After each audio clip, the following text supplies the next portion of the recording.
पाहिजे ना, मला भेटला पाहिजे ना, मी त्याची सेवा करायला तयार आहे, पण त्याला देव भेटेल पाहिजे.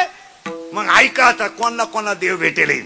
एक गायकवाद कुंजन टाळकरी महाराज सगट, नारदाला देव मिळवायला 2 जन्म लागले.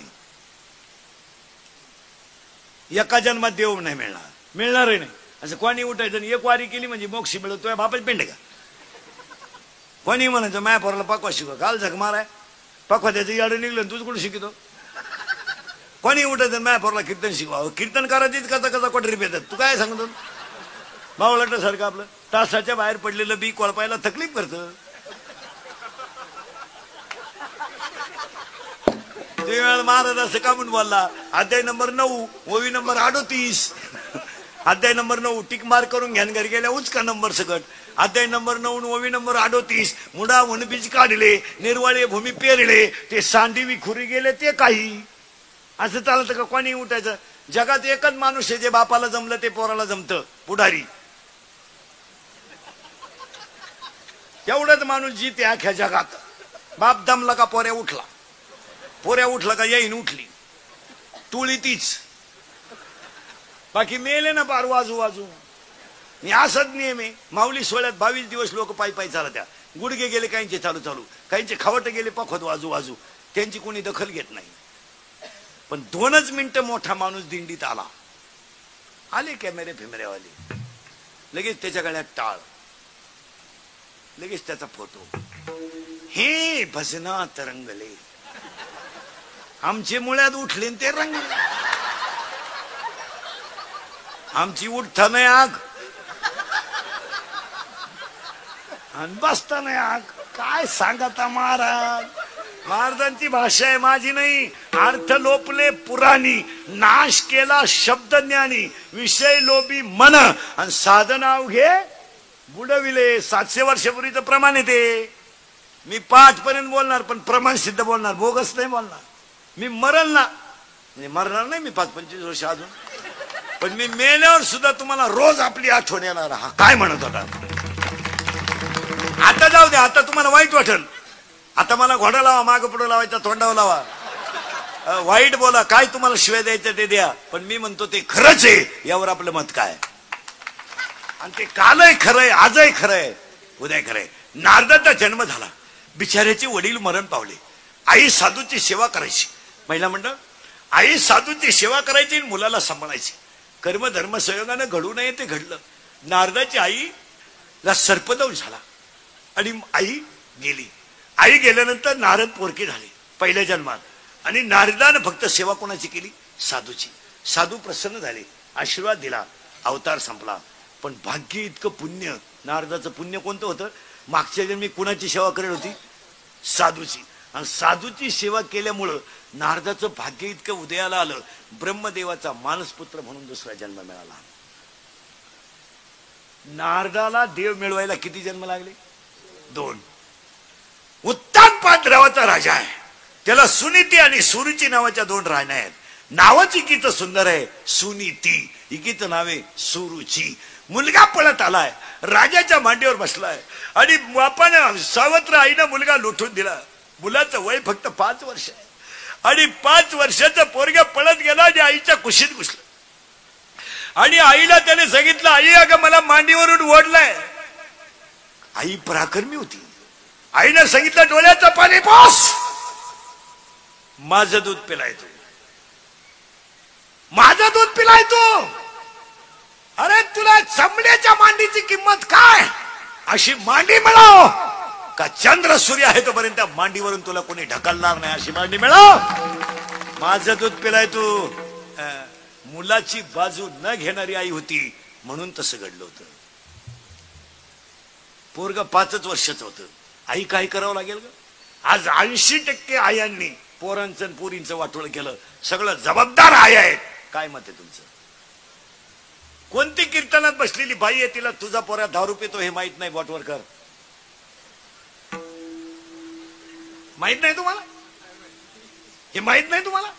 तुमचा पोरा क्वार्टर पितो, ढाब्यावर कुत्रीला लात मारतो रस्त्यानं, माहित नाही तुम्हाला.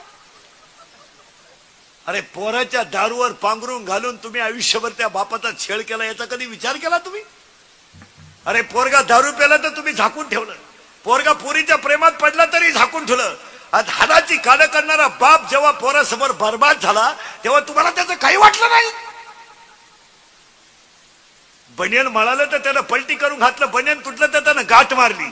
अरे तुम्ही तुमच्या पोराच्या दारूवर पांघरून घातलं, तुम्ही तुमच्या पोराच्या गोव्यावर पांघरून घातलं, तुम्ही तुमच्या पोराच्या जुगारीवर पांघरून घातलं, आणि तुमचा पोऱ्या पोरीच्या प्रेमात पडला याच्यावर पांघरून घातलं.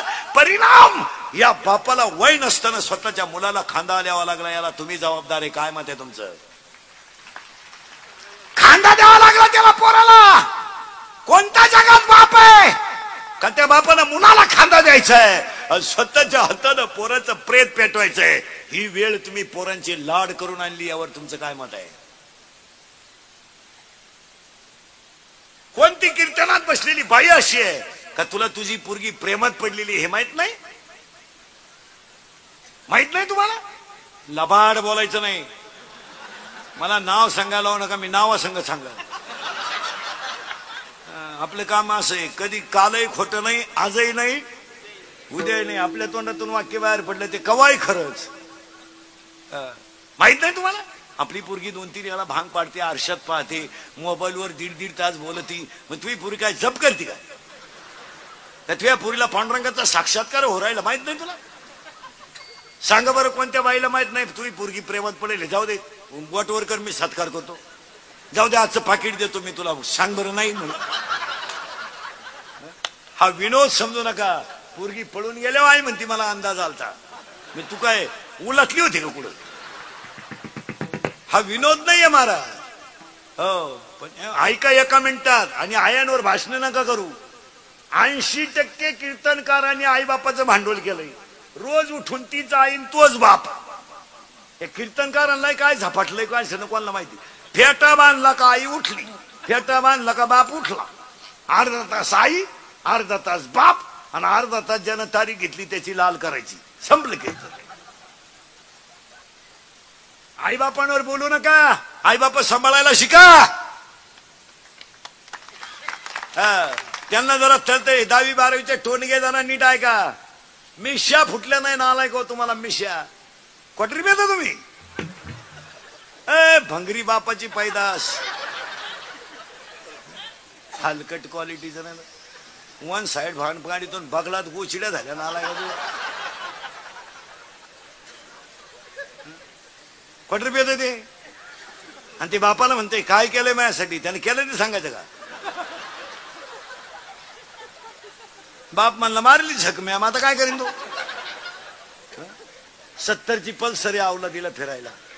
10,000चा मोबाईल, 2-2.5 हजाराचा त्याच्या पायात बूट, आणि खिशात 200-400 रुपये काही मिळत. माझटली आवलाद. मोटरसायकलवर झालं कुत्र्याला लाद आणते. त्याचा बाप पिसळलेला होता. ते का हरिपाठ करतील नालाय का? फुकाट मिळालंय सगळं. मग यांनी आता वाढदिवस साजरी करायची पद्धत आणली. घरी नाही करते वाढदिवस, यांना बाप नाही ना. मग हायवेला करायचे वाढदिवस. यांनी धाब्या पुढे केक ठेवायचा, त्याच्यावर सामुदायिक मुतायचं, सगळ्यांनी संघच मुतायचं. तो मुतन केक एकत्र करायचा आणि एकमेकाच्या तोंडात घालायचा. Happy birthday to you. पोरांनो खरंय का खोटंय? खरंय. हा आपले भक्त खोटं नाही बोलत. आणि मग एकमेकाला दारू पेलो बापाच्या नावानं हाका मारायचा. ए दत्त्या, ए भिक्या, ए किसन्या.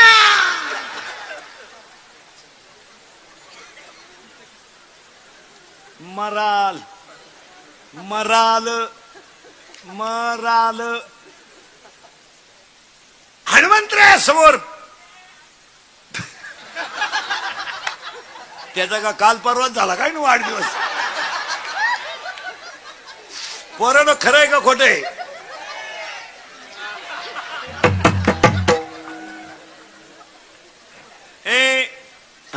मी तळतळीने बोलणारा माणूस महाराज, आणि माझं कीर्तन आहे ना महाराज म्हणून कधीच ऐकायचं नाही महाराज. आता आम्ही बी कीर्तनाचे पेशंट मशीन राहिलं नाही माझं. आता लोक फक्त ऐकतात म्हणून चाललं नाही तर थकलो महाराज. आता फेट्या का पाहिलं तरी मुंग्या येत्या का काय बघा, मजा नाही राहिली. आता कॅपॅसिटी संपली. एवढी कीर्तनच करू शकत नाही कोणी. नाही नाही एवढे 96चा महिना काढला डिसेंबर,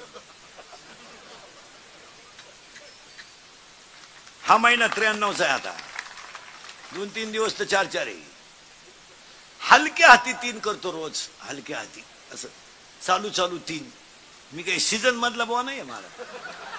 आता सप्ताह बसला मग नाही ना, 12 माही तेच हलक्या हाती 85-80 तर कवाय आहे. 12 माही आम्ही असेच जाणार एखाद दिवशी. आम्ही उभे उभे जाणार. रामकृष्ण हरी. तुम्ही लगेच 2 मिनिटं उभे राहणार. भावपूर्ण श्रद्धांजली. जाऊ द्या, आम्ही कधी जाऊ द्या महाराज, पण बोललो ते सत्याचे. कशाला पोरांनो चांगले वागा. चला, प्रभू रामचंद्र सीतामय्या आणि हनुमंत समोर उभे रामापुढं.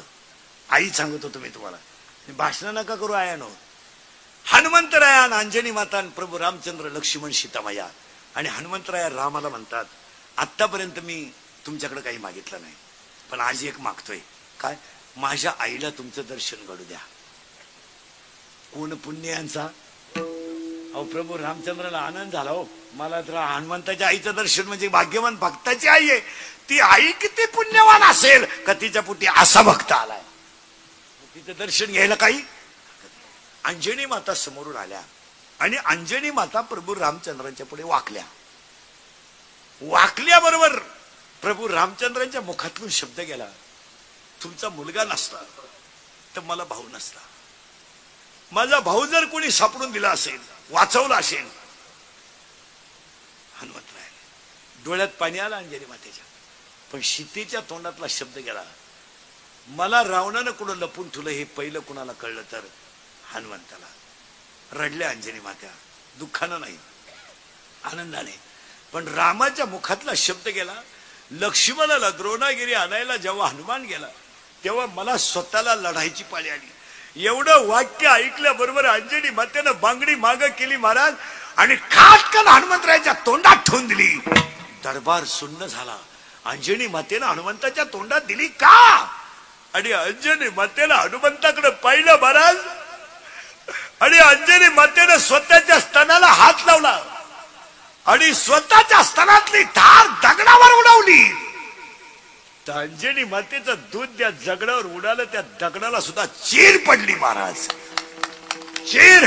अंजनी मातेने सांगितलं, हनुमंता मी तुला का मारलं माहित आहे? माझं दूध पेलाय तू.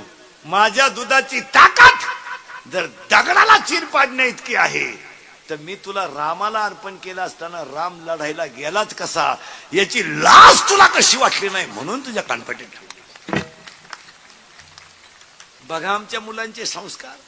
बघा लोक नुसते पोराला नाव ठेवतात, पुरीला नाव ठेवतात, पोरीला नाव ठेवतात, पोरीला नाव. सध्या एक पेपरला काही बातमी असते, फुस लावून पोरीला पळवले, फुस लावून पोरीला पळवले. याच्यामध्ये तुम्ही फक्त पोरालाच दोषी धरता. याच्यामध्ये सगळा दोष कोणाला द्या तुम्ही? 15 वर्षाची टोणगी आहे ती, तिला कळत नाही, कळत नाही तिला. तिला मोबाईल घ्यायला गोड लागलं, रिचार्ज मारायला गोड लागलं, त्याच्या गाडीवर तोंड बांधून फिरायला गोड लागलं, हॉटेलिंग करायला गोड लागलं त्याच्या गाडीवर. मग मागून का भोकती तू? त्या पुरींचे कान फट हल्ले पाहिजे. पुरीला कळत नाही का?